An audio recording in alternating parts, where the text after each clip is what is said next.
dispositif expérimental que nous avons mis en place consiste à évaluer 3 conduites d'élevage de chèvres qui diffèrent soit par la période de reproduction, donc en février ou en septembre, ou l'utilisation de la prairie qui se fait soit par le pâturage ou du foin séché en grange.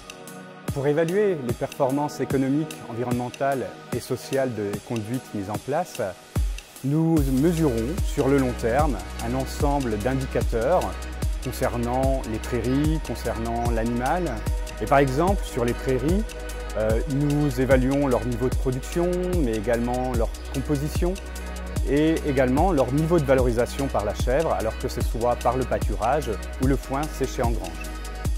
Nous réalisons un ensemble de mesures sur les animaux également pour connaître leurs performances, alors leurs performances laitières au niveau de la quantité et la qualité du lait, mais également au niveau de leur état corporel et leur suivi par le biais de pesées régulières.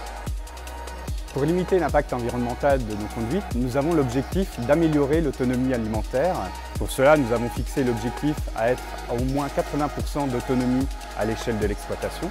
Et pour cela, nous utilisons le fourrage et donc pour faire en sorte que les chèvres mangent un maximum d'herbe, mais également en produisant nous-mêmes nos concentrés sur l'exploitation.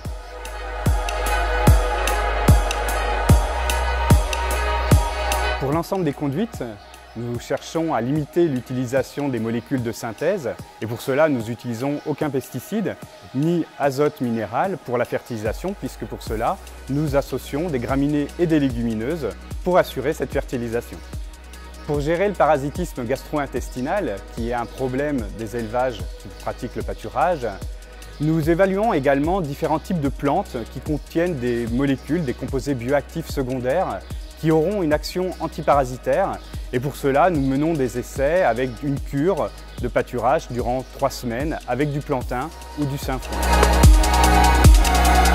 Concevoir des systèmes herbagés nécessite également d'évaluer la qualité des produits pour les consommateurs. Et pour cela, nous évaluons la qualité du lait des chèvres, mais avec les partenaires, nous évaluons également la qualité technologique des laits, leur aptitude à la transformation pour faire des fromages. Et pour cela, ça va même jusqu'à la dégustation de fromages issus des 3 conduites. Aujourd'hui, les consommateurs ont des attentes de plus en plus fortes vis-à-vis de l'élevage. Et donc, dans les années à venir, nous allons accentuer nos recherches davantage sur l'amélioration du bien-être animal et la prise en compte du confort des animaux.